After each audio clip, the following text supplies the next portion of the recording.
ये सत्संग एक ऐसा दर्पण है जिसमें हम अपने स्वच्छ चेहरे को देख सकते हैं। संत गुरुजनों का बहुत बड़ा आधार, बहुत बड़ा पाथे, बहुत बड़ा संबल हम सबको मिला हुआ है। सत्संग से हमारे अंतःकरण का परिमार्जन होता है। अनादिकाल से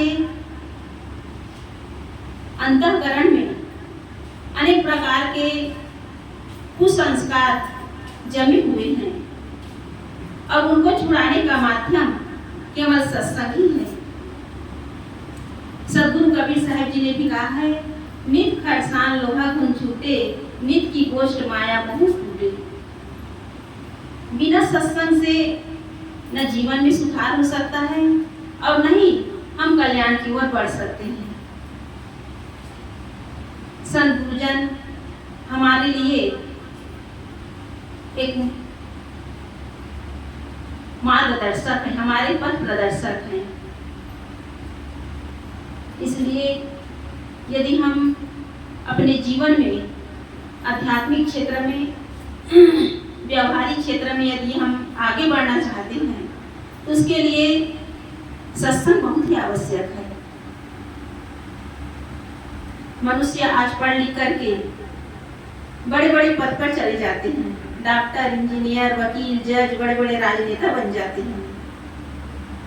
लेकिन कहा गया है कि इसके साथ साथ अपने गांव को, समाज को एक अच्छे इंसान की आवश्यकता है और इसके लिए चाहिए मानवता। सतगुरु कबीर साहब जी ने भी कहा कि पोथी बड़ी बड़ी जगमुआ, पंडित भया न कोई, ढाई आखर प्रेम का पढ़े सो पंडित हो। एक अच्छा इंसान बनने के लिए किसी पद, किसी प्रतिष्ठा या किसी डिग्री की आवश्यकता नहीं है। उसके लिए आवश्यक है प्रेम को पढ़ना, अर्थात प्रेम पूर्ण सबके साथ व्यवहार करना। जहाँ प्रेम है वहीं स्वर्ग है। परम पूज्य गुरुदेव जी का महान सूत्र है, प्रेम में स्वर्ग है और अनासक्ति में मोक्ष है। आज घर परिवार में कलह क्यों होता है? आपस में एक दूसरे के बीच कटुता की दीवार खड़ी क्यों हो रही है?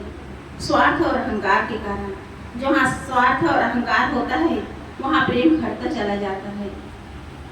एक दूसरे के प्रति आदर सम्मान की भावना, एक दूसरे के प्रति सेवा और सहानुभूति की भावना घटती चली जाती है। इसी स्वार्थ और अहंकार के कारण इतना बड़ा महाभारत युद्ध हुआ। हमें यह सुंदर मानव जीवन मिला हुआ है। हम अपने घर परिवार में एक ऐसा वातावरण, एक ऐसा माहौल बनाएं कि घर में किसी भी प्रकार की कलह न हो। किसके लिए लड़े? धन छूटेगा, पद छूटेगा, जमीन जायदाद, हर चीज छूटेगी। इसी के लिए लड़ाई लड़ते हैं और परिणाम में क्या मिलता है? हमारा संस्कार बिगड़ता है, हमारा व्यवहार बिगड़ता है और घर का माहौल तो बिगड़ता ही चला जाता है। बच्चों को गलत संस्कार मिलता है। घर के बड़े बुजुर्ग मूल हैं और मूल में यदि संस्कार हो तो बच्चों को भी सही मार्गदर्शन मिलेगा। इसलिए मुख्य बात है कि हम सुधरे। शुरुआत हम अपने से ही करें। हम कहते हैं कि युग सुधरेगा, हम बदलेंगे, युग बदलेगा। केवल नारा बस लगा रहे हैं। वो जीवन में चरितार्थ होगा तभी घर परिवार में सुधार होगा। नारा लगाने के लिए नहीं है, उसे जीवन में चरितार्थ करने के लिए है। आज मनुष्य हर क्षेत्र में आगे बढ़ रहे हैं, लेकिन व्यवहार के क्षेत्र में अपने अंदर एक ऐसी स्वार्थ बुद्धि पाले हुए हैं जिसके कारण आज बड़े बुजुर्गों को सम्मान नहीं मिल रहा है।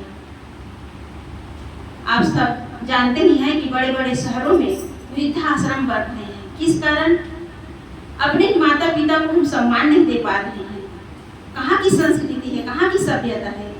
हम किस भारत भूमि में जन्मे हैं जहाँ ऐसी संस्कृति, ऐसी सभ्यता है और जिसके आगे आज पूरा विश्व नतमस्तक है। और उस पावन भूमि में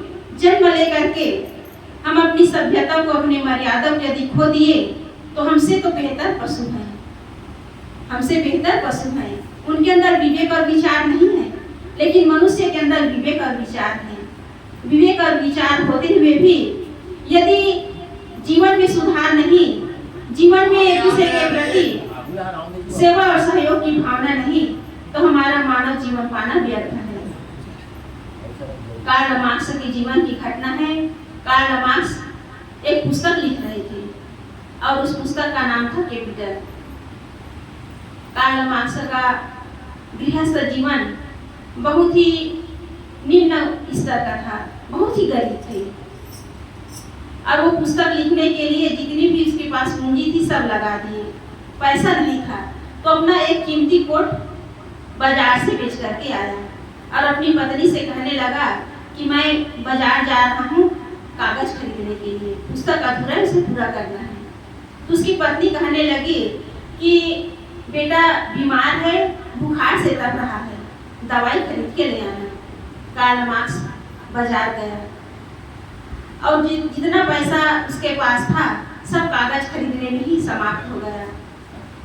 बेटे के दवाई के लिए पैसा नहीं बचा। बाजार से आया तो पत्नी कहने लगी कि बेटे के लिए दवाई लाए कि नहीं लाए। तो कार्ल मार्क्स कहने लगे कि पैसा तो कागज खरीदने में ही खत्म हो गया, पैसा बचा ही नहीं। तो उसकी पत्नी कहने लगी कैसे निर्दयी पिता हूँ, बेटा बुखार से तप रहा है और तुम्हें पुस्तक की पड़ी है, बेटे के लिए दवाई भी नहीं लाए। तो कार्ल मार्क्स ने कहा कि जो मैं पुस्तक लिख रहा हूँ यदि वो अधूरा हो गया तो मेरा सपना अधूरा हो जाएगा, और यदि वो पुस्तक पूरा हो गया